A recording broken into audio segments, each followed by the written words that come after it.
अस्सलाम वालेकुम ਤੇ ਸਤਿ ਸ੍ਰੀ ਅਕਾਲ ਜੀ। ਜ਼ਾਹਿਦ ਅਵਾਨ ਅਮਰੀਕਾ ਦੇ ਸ਼ਹਿਰ ਕੈਂਸਸ ਸਿਟੀ ਤੋਂ ਆਪਣੇ YouTube ਚੈਨਲ ਤੇ Facebook channel global affairs with Zahid Awan ਦੇ ਨਾਲ ਤੁਹਾਡੀ ਖਿਦਮਤ ਵਿੱਚ ਹਾਜ਼ਰ ਹੈ। ਅੱਜ ਦਾ ਇਹ ਪ੍ਰੋਗਰਾਮ ਮੈਂ ਆਪਣੇ ਕਿਸਾਨ ਭਰਾਵਾਂ ਦੇ ਨਾਲ ਕਰਨਾ ਚਾਹੁੰਦਾ ਜਿਹੜੇ ਕਿ ਆਪਣੇ ਹਕੂਕ ਲਈ ਜਿੱਦੋ-ਜਹਿਦ ਕਰ ਰਹੇ ਨੇ ਤੇ ਉਹਨਾਂ ਦੀ ਇਹ ਜਿੱਦੋ-ਜਹਿਦ ਜ਼ਰੂਰ ਕਾਮਯਾਬ ਹੋਏਗੀ।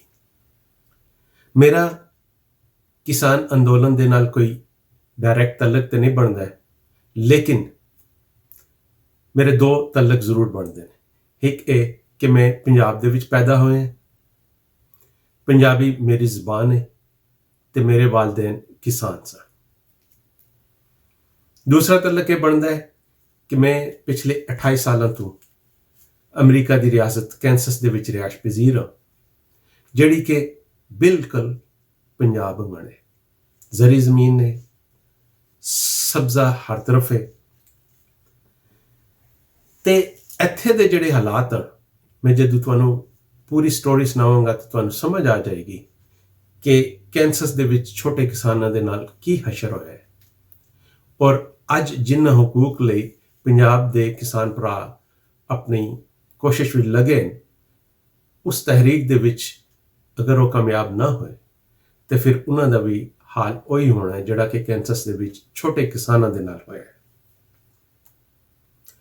ਕੈਂਸਸ ਰਿਆਸਤ ਜਿਹੜੀ ਸੀ ਉਹ ਅਮਰੀਕਾ ਦੇ ਵਿੱਚ ਕਾਫੀ ਵੱਡੀ ਰਿਆਸਤ ਹੈ। ਮਿਡ ਵੈਸਟ ਦੇ ਵਿੱਚ ਜਿਸ ਨੂੰ ਕਹਿੰਦੇ ਨੇ ਹਾਰਟ ਆਫ ਅਮਰੀਕਾ, ਯਾਨੀ ਕਿ ਅਮਰੀਕਾ ਦਾ ਦਿਲ ਇਸ ਨੂੰ ਕਹਿੰਦੇ। ਨਾ ਸਿਰਫ ਇਸ ਨੂੰ ਅਮਰੀਕਾ ਦਾ ਦਿਲ ਕਹਿੰਦੇ ਬਲਕਿ ਇਸ ਨੂੰ America the food and bread basket ਵੀ ਕਹਿੰਦੇ ਸਨ। ਯਾਨੀ ਕਿ ਅਮਰੀਕਾ ਦੀ ਸਾਰੀ ਗੁਜ਼ਾਈ ਜ਼ਰੂਰੀਆਤ ਇਹ ਸਟੇਟ ਇਕੱਲਿਓ ਪੂਰਾ ਕਰ ਸਕਦੀ ਸੀ। ਲੇਕਿਨ ਜਦੋਂ ਇੱਥੇ ਕੰਟਰੈਕਟ ਫਾਰਮਿੰਗ ਸ਼ੁਰੂ ਹੋਈ ਤੇ ਛੋਟੇ ਕਿਸਾਨਾਂ ਦੇ ਨਾਲ ਜ਼ੁਲਮ ਹੋਣਾ ਸ਼ੁਰੂ ਹੋ ਗਿਆ ਤੇ ਉਹਨਾਂ ਦੇ ਨਾਲ ਉਹੀ ਹਸ਼ਰ ਹੋਇਆ ਜਿਸ ਤੋਂ ਬਚਣ ਲਈ ਅੱਜ ਭਾਰਤ ਦੇ ਵਿੱਚ ਕਿਸਾਨ ਚੀਖ ਕੇ ਆਪਣੇ ਹਕੂਕ ਲਈ ਆਵਾਜ਼ ਬੁਲੰਦ ਕਰ ਰਹੇ। ਹੁਣ ਮੈਂ ਤੁਹਾਨੂੰ ਦੱਸਦਾ ਕਿ ਬਈ ਪੰਜਾਬ ਤੇ ਕੈਂਸਸ ਦੇ ਵਿੱਚ ਕੀ ਚੀਜ਼ ਮੁਸ਼ਤਰਕ ਹੈ। ਪੰਜਾਬ, ਮਸ਼ਰਕੀ ਪੰਜਾਬ ਤੇ ਮਗਰਬੀ ਪੰਜਾਬ, ਜਾਂ ਚੜ੍ਹਦਾ ਪੰਜਾਬ ਜਾਂ ਲਹਿੰਦਾ ਪੰਜਾਬ, ਉਹਨਾਂ ਨੂੰ ਦੋਵਾਂ ਨੂੰ ਮਿਲਾਓ ਤੇ ਤਕਰੀਬਨ ਉਹ ਕੈਂਸਸ ਸਟੇਟ ਜਿਤਨਾ ਰਕਬਾ ਬਣਦਾ ਹੈ। ਕੈਂਸਸ ਇੰਨੀ ਵੱਡੀ ਸਟੇਟ ਹੈ ਕਿ ਇੱਥੋਂ ਇੱਕ ਕੋਨੇ ਤੋਂ ਅਗਰ ਤੁਸੀਂ ਡਰਾਈਵਿੰਗ ਕਰਨੀ ਸ਼ੁਰੂ ਕਰੋ ਤੇ ਦੂਸਰੇ ਕੋਨੇ ਤੱਕ ਪਹੁੰਚਣ ਲਈ ਤੁਹਾਨੂੰ 8 ਤੋਂ 10 ਘੰਟੇ ਚਾਹੀਦੇ। ਕੈਂਸਸ ਦਾ ਜਿਹੜਾ ਕੁੱਲ ਰਕਬਾ ਹੈ ਉਹ ਵੀ 2,13,100 ਮੁਰੱਬਾ ਕਿਲੋਮੀਟਰ ਤੇ ਇੱਥੇ ਆਬਾਦੀ ਬੜੀ ਘੱਟ ਹੈ। ਔਰ ਉਸ ਦੀ ਵੀ ਵਜ੍ਹਾ ਮੈਂ ਤੁਹਾਨੂੰ ਦੱਸਾਂਗਾ ਕਿ ਆਬਾਦੀ ਕਿਉਂ ਘਟ ਰਹੀ ਹੈ ਔਰ ਉਸ ਦਾ ਡਾਇਰੈਕਟ ਤਲਕ ਬਣਦਾ ਹੈ ਛੋਟੇ ਕਿਸਾਨਾਂ ਦੇ ਨਾਲ, ਜ਼ਰਾਅਤ ਦੇ ਨਾਲ। ਤੇ ਇੱਥੇ ਦੀ ਆਬਾਦੀ ਜਿਹੜੀ ਹੈ, ਟੋਟਲ ਆਬਾਦੀ, ਉਹ 29,03,000 ਦੇ ਕਰੀਬ ਹੈ। ਜਦ ਕਿ ਤੁਸੀਂ ਅਗਰ ਮਸ਼ਰਕੀ ਜਾਂ ਚੜ੍ਹਦੇ ਪੰਜਾਬ ਨੂੰ ਵੇਖੋ ਤੇ ਉੱਥੇ 50,362 ਮੁਰੱਬਾ ਕਿਲੋਮੀਟਰ ਦਾ ਏਰੀਆ ਹੈ, ਜਿਹਦੇ ਵਿੱਚ ਤਕਰੀਬਨ 2,70,04,000 ਤੋਂ ਉੱਤੇ ਲੋਕ ਰਹਿੰਦੇ ਨੇ। ਤੇ ਅਗਰ ਅਸੀਂ ਲਹਿੰਦੇ ਪੰਜਾਬ ਵੱਲ ਵੇਖੀਏ ਤੇ ਉੱਥੇ ਦੀ ਆਬਾਦੀ 11 ਕਰੋੜ ਹੈ ਤੇ ਉੱਥੇ ਜਿਹੜਾ ਰਕਬਾ ਹੈ ਉਹ 2,05,34,344 ਮੁਰੱਬਾ ਕਿਲੋਮੀਟਰ ਬਣਦਾ ਹੈ ਉਸਦਾ। ਤੇ ਦੋਵਾਂ ਨੂੰ ਅਗਰ ਮਿਲਾਈਏ ਤੇ ਤਕਰੀਬਨ ਕੈਂਸਸ ਜਿੰਨਾ ਹੀ ਇਲਾਕਾ ਬਣਦਾ ਹੈ। ਔਰ ਦੋਵਾਂ ਦੇ ਵਿੱਚ ਜਿਹੜੀਆਂ ਫਸਲਾਂ ਹੁੰਦੀਆਂ ਤਕਰੀਬਨ ਕੈਂਸਸ ਦੇ ਵਿੱਚ ਵੀ ਤੇ ਪੰਜਾਬ ਦੇ ਵਿੱਚ ਇੱਕੋ ਜਿਹੀਆਂ ਫਸਲਾਂ ਹੁੰਦੀਆਂ। ਹੁਣ ਮੈਂ ਤੁਹਾਨੂੰ ਇਹ ਦੱਸਦਾ ਕਿ ਕੈਂਸਸ ਕਿਸ ਵਜ੍ਹਾ ਨਾਲ ਬਹੁਤ ਮਸ਼ਹੂਰ ਸੀ। ਇੱਥੇ ਦੇ ਕਿਸਾਨ ਬੜੇ ਫਖਰ ਨਾਲ ਕਹਿੰਦੇ ਹੁੰਦੇ ਸਨ ਕਿ ਕੈਂਸਸ ਫਾਰਮਰਸ ਫੀਡ ਦੀ ਵਰਲਡ, ਕਿ ਕੈਂਸਸ ਦੇ ਕਿਸਾਨ ਜਿਹੜੇ ਉਹ ਪੂਰੀ ਦੁਨੀਆ ਨੂੰ ਖਵਾਉਂਦੇ। ਲੇਕਿਨ ਕੀ ਹੋਇਆ ਕਿ ਆਹਿਸਤਾ ਆਹਿਸਤਾ ਇੱਥੇ contract farming, corporate farming, joint venture farming ਸ਼ੁਰੂ ਹੋਈ ਤੇ ਛੋਟੇ ਕਿਸਾਨਾਂ ਲਈ ਮਸਲੇ ਪੈਦਾ ਹੋਣੇ ਸ਼ੁਰੂ ਹੋਏ ਤੇ ਹੁਣ ਕੈਂਸਸ ਦੇ ਵਿੱਚ ਕੀ ਮਸ਼ਹੂਰ ਹੈ ਕਿ ਅਗਰ ਤੁਸੀਂ ਕੈਂਸਸ ਦੇ ਵਿੱਚ ਫਾਰਮਿੰਗ ਕਰਨੀ ਹੈ ਤੇ ਗੈਟ ਬਿਗ ਔਰ ਗੈਟ ਆਊਟ। ਮਤਲਬ ਇਹ ਵੇ ਕਿ ਜਾਂ ਤੇ ਤੁਹਾਨੂੰ ਹਜ਼ਾਰਾਂ ਏਕੜ ਦੇ ਫਾਰਮ ਦਾ ਮਾਲਕ ਬਣਨਾ ਪਏਗਾ ਜਾਂ ਫਿਰ ਤੁਹਾਨੂੰ ਜ਼ਰਾਤ ਛੱਡਣੀ ਪਏਗੀ। ਇਹ ਹਾਲਾਤ ਜਿਹੜੇ ਇਹ ਬੜੇ ਖਤਰਨਾਕ ਹਾਲਾਤ ਹੋ ਰਹੇ। ਮੈਂ ਤੁਹਾਨੂੰ ਦੱਸਾਂ ਕਿ 1980 ਦੇ ਵਿੱਚ ਕੈਂਸਸ ਦੇ ਅੰਦਰ ਛੋਟੇ ਕਿਸਾਨਾਂ ਦੇ ਤਕਰੀਬਨ 75,000 ਫਾਰਮ ਸਨ, ਲੇਕਿਨ ਅੱਜ ਇਹ ਜ਼ਿਆਦਾਤਰ ਫਾਰਮਸ ਵੱਡੀਆਂ ਕੰਪਨੀਆਂ ਦੇ ਕੋਲ ਤੇ ਛੋਟੇ ਕਿਸਾਨਾਂ ਦੇ ਕੋਲ ਬਿਲਕੁਲ ਬਹੁਤ ਘੱਟ ਹੋ ਗਿਆ। ਦੂਸਰੀ ਚੀਜ਼ ਇਹ ਵੇ ਕਿ ਜਿਹੜੇ ਵੱਡੀਆਂ ਕੰਪਨੀਆਂ ਉਹ ਕੈਂਸਸ ਦੀ ਕੰਪਨੀਆਂ ਨਹੀਂ ਹਨ, ਉਹ ਦੂਸਰੀ ਰਿਆਸਤਾਂ ਦੀਆਂ, ਮਸਲਨ ਕੈਲੀਫੋਰਨੀਆ ਤੋਂ, ਟੈਕਸਸ ਤੋਂ। ਉਹ ਉੱਥੇ ਬਹਿ ਕੇ ਕੰਪਿਊਟਰ ਦੇ ਜ਼ਰੀਏ ਸਾਰੀਆਂ ਮਸ਼ੀਨਾਂ ਆਪਰੇਟ ਕਰਦੇ ਨੇ, ਉਹਨਾਂ ਦੇ ਵਿੱਚ GPS ਲੱਗਾ ਹੈ, ਉਹਨਾਂ ਦੇ ਨਾਲ ਹੀ ਉਹ ਕਾਸ਼ ਕਰਦੇ ਨੇ, ਸਪਰੇਅ ਕਰਦੇ ਨੇ, ਕਟਾਈ ਕਰਦੇ ਨੇ ਤੇ ਸਾਰਾ ਕੁਝ। ਪਰ ਜਦੋਂ ਫਾਇਦਾ ਹੁੰਦਾ ਹੈ ਤੇ ਬਜਾਏ ਉੱਥੇ ਲੋਕਲ ਜਿਹੜੇ ਕਿਸਾਨ ਹਨ, ਲੋਕਲ ਮਾਰਕੀਟਾਂ ਜਾਂ ਲੋਕਲ ਸਕੂਲ ਉਹਨਾਂ ਦੇ ਉੱਤੇ ਖਰਚ ਹੋਣ ਦੇ, ਉਹ ਪੈਸਾ ਸਾਰਾ ਕੈਂਸਸ ਤੋਂ ਬਾਹਰ ਨਿਕਲ ਜਾਂਦਾ ਹੈ। ਦੂਸਰੀ ਚੀਜ਼ ਇਹ ਕਿ ਇੱਥੇ ਜਿਹੜੀਆਂ ਕੀਮਤਾਂ ਉਹ ਆਹਿਸਤਾ ਘਟਦੀਆਂ ਜਾ ਰਹੀਆਂ। ਉਸ ਦੀ ਬੜੀ ਵਜ੍ਹਾ ਇਹ ਵੇ ਕਿ ਕੰਪੀਟੀਸ਼ਨ ਦੇ ਵਿੱਚ ਛੋਟਾ ਕਿਸਾਨ ਇੱਕ ਮਲਟੀਨੈਸ਼ਨਲ ਕੰਪਨੀ ਦੇ ਨਾਲ ਮੁਕਾਬਲਾ ਨਹੀਂ ਕਰ ਸਕਦਾ। ਮੈਂ ਤੁਹਾਨੂੰ ਇੱਕ ਹੋਰ ਮਿਸਾਲ ਦਿੰਦਾ ਕਿ 2003 ਤੋਂ 2016 ਤੱਕ ਕੈਂਸਸ ਦੇ ਵਿੱਚ ਫੀ ਏਕੜ ਪੈਦਾਵਾਰ ਜਿਹੜੀ ਸੀ ਉਹ 57 ਬੁਸ਼ਲਸ, ਇੱਕ ਬੁਸ਼ਲ ਹੁੰਦੀ ਹੈ ਤਕਰੀਬਨ 37.5 ਕਿਲੋਗ੍ਰਾਮ ਦੇ, ਤੇ 57 ਬੁਸ਼ਲਸ ਉਸ ਦੀ ਪੈਦਾਵਾਰ ਸੀ ਫੀ ਏਕੜ, ਜਿਹੜੀ ਕਿ ਤਕਰੀਬਨ 2.3 ਟਨ ਫੀ ਏਕੜ ਪੈਦਾਵਾਰ ਬਣ ਜਾਂਦੀ ਹੈ। ਲੇਕਿਨ ਇਸ ਪੈਦਾਵਾਰ ਦੇ ਉੱਤੇ ਖਰਚੇ ਆਸਤਾ ਵੱਧਦੇ ਗਏ ਤੇ 2003 ਵਿੱਚ ਤਕਰੀਬਨ ਇੱਕ ਫਾਰਮ ਦੇ ਉੱਤੇ $130,000 ਖਰਚਾ ਆਉਂਦਾ ਸੀ ਸਾਲਾਨਾ, ਤੇ 2016 ਦੇ ਵਿੱਚ ਇਹ 3 ਲੱਖ ਹੋ ਗਿਆ ਤੇ 2020 ਦੇ ਵਿੱਚ ਇਹ ਬਹੁਤ ਜ਼ਿਆਦਾ ਉੱਤੇ ਚਲਾ ਗਿਆ। 2016 ਦੇ ਵਿੱਚ ਗੰਦਮ ਦੀ ਜਿਹੜੀ ਕੀਮਤ ਸੀ ਉਹ $3.37 ਫੀ ਬੁਸ਼ਲਸ, ਯਾਨੀ ਕਿ 37.5 ਕਿਲੋਗ੍ਰਾਮ ਦਾ ਜਿਹੜੀ ਕੀਮਤ ਸੀ ਉਹ ਤਕਰੀਬਨ $3.5 ਤੋਂ ਵੀ ਘੱਟ ਸੀ।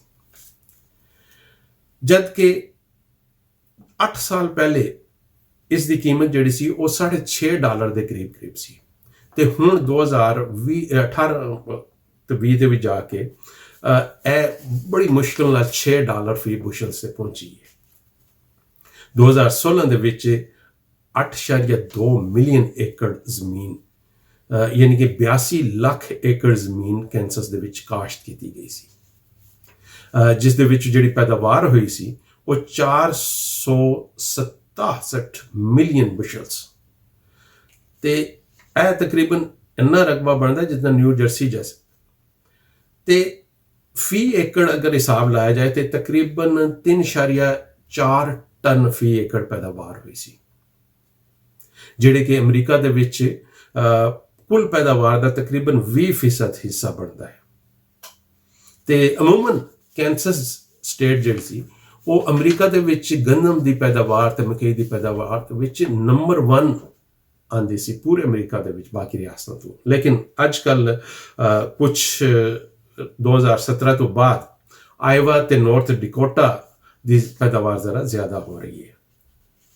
ਕੈਂਸਸ ਦੇ ਵਿੱਚ ਜਿਹੜੀ ਟੋਟਲ ਰਕਬਾ ਹੈ ਉਸ ਦੇ ਵਿੱਚ 90% ਦੇ ਉੱਤੇ ਜ਼ਰਾਤ ਹੁੰਦੀ ਹੈ, ਇਹ ਤੁਸੀਂ ਅੰਦਾਜ਼ਾ ਲਾ ਲਓ।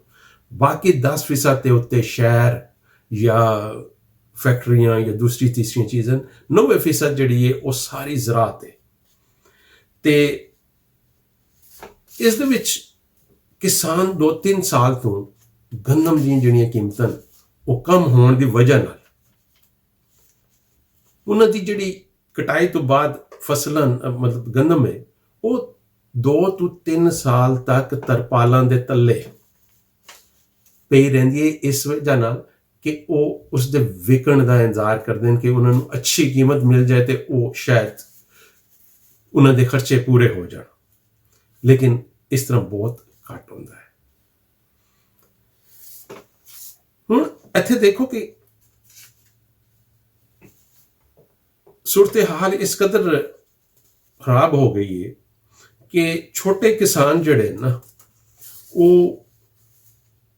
उन्हां दे अंदर खुदकशी और जहनी इमराज पैदा हो रहे हैं। पिछले दिनों दे विच मैं एक खबर पढ़ी है इत्थे अखबार दे विच कि एक किसान नूं मजबूरन अपनियां 50 गावां वेचणियां पईयां क्योंकि उन्हां गावां दे उत्ते जिहड़ा खर्चा आ रहा सी वो $30,000 ਮਹੀਨੇ ਦਾ ਆ ਰਿਹਾ ਸੀ ਤੇ ਉਹਨਾਂ ਦਾ ਜਿਹੜੀ ਇਨਕਮ ਸੀ ਉਹਨਾਂ ਗਾਵਾਂ ਤੋਂ ਜਿਹੜਾ ਦੁੱਧ ਵੇਚ ਕੇ ਜਾਂ ਡੇਅਰੀ ਦੀ ਦੂਸਰੀ ਪ੍ਰੋਡਕਟਸ ਵੇਚ ਕੇ ਹਾਸਲ ਹੁੰਦੀ ਸੀ ਉਹ ਉਤਨੀ ਜ਼ਿਆਦਾ ਨਹੀਂ ਹੁੰਦੀ ਸੀ, ਮਜਬੂਰਨ ਉਸ ਨੂੰ ਆਪਣੀ 50 ਦੇ 50 ਗਾਵਾਂ ਵੇਚਣੀਆਂ ਪਈਆਂ। ਹੁਣ ਛੋਟੇ ਕਿਸਾਨ ਕਿਸ ਨੂੰ ਕਹਿੰਦਾ ਹੈ ਇੱਥੇ? ਛੋਟੇ ਫਾਰਮਸ ਜਿਹੜੇ ਜਿਨ੍ਹਾਂ ਦੀ ਆਮਦਨੀ ਤਕਰੀਬਨ $3.5 ਲੱਖ ਜਿਹੜੀ ਹੈ ਉਹ ਸਾਲਾਨਾ ਹੋਵੇ, ਲੇਕਿਨ आहिस्ता आहिस्ता वो किसान जिहड़े घट होंदे जा रहे हैं। हुण छोटे जिहड़े फार्म्स हैं वो तकरीबन 40 लाख, एक अंदाजे के मुताबिक अमरीका दे विच 40 लाख छोटे फार्म्स खत्म हो गए बिल्कुल। ते इस साल भी जनवरी तो लैके अगस्त के महीने तक जिहड़ी जरी जनास की एक्सपोर्ट सी वो भी काफ़ी थले चली गई।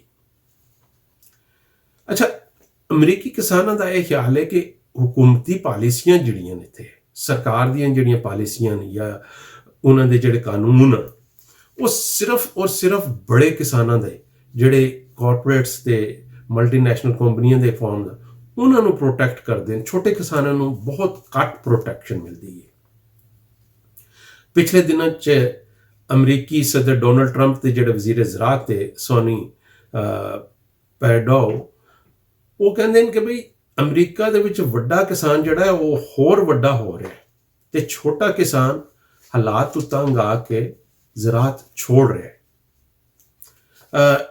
पिछले दिनों दे विच अक्तूबर दे विच विस्कांसन दे विच एक वर्ल्ड डेयरी एक्सपो डेयरी दे उत्ते एक नुमाइश हुई जिस दे विच कैंसस दे विच और दूसरे इलाकों दे विचों स्टेटां तो फार्मर्स आए ते तुसी अंदाज़ा लाओ कि जेड़े फार्म्स 2000 एकड़ तो वड्डे फार्म्स हैं उन्हां दे मालकां दी तादाद दुगनी नज़र आ रही सी उत्थे ते जिन्हां दी फार्म्स 200 एकड़ या 500 एकड़ या 600-700 एकड़ दे फार्म्स हैं उन्हां दी तादाद दे विच 40% कमी आ गई। किसान इत्थे रात दिन मेहनत कर रहे हैं, इंज लगता है कि वो अपनी सर्वाइवल लई 24 घंटे काम करते रहते हैं ताकि एट द एंड उन्होंने जिहड़े खर्चे वो निकलन ते उन्होंने अपनी ज़मीन छड्डनी ना पवे। ते तुहानूं पता ही है कि किसान की ज़मीन जदों उसके हाथ विचों चली जाती है तो उसले यही इंज ही होंदा है जिस तरह उसके जिस्म का एक हिस्सा कट जाता है तो उसनूं बाकी सारी जिंदगी उस जिस्म के हिस्से तो बगैर गुजारनी पैंदी है। बिल्कुल एवें ही जदों किसान के इत्थों जमीन निकल जाती है तो उसकी सारी जिंदगी अपने अद्धे जिस्म के नाल गुजारनी पैंदी है। ये हालात देख के नज़र आता है कि भाई जो लोग पंजाब दे विच हरियाणा दे विच या दूसरे इलाकों दे विच अपने हुकूक लिए जंग लड़ रहे हैं वो बिल्कुल जायज़ है क्योंकि उन्हां दी जंग अगर उन्हां दे कोलों उन्हां दा हक खो लिया गया है, उन्हां दी आज़ादी खत्म कर ली गई तो फिर उन्हां दे कोल ज़मीनां भी नहीं रहणगियां, उन्हां दे कोल ज़राअत दा पेशा भी नहीं रहेगा, उन्हां दे कोल जिहड़ी माँ माँ प्यो की विरासत सी वो बड़े फख्र नाल कहंदे हुंदे सन कि साडे माँ प्यो जमीनदार सन, वो विरासत खत्म हो जाएगी।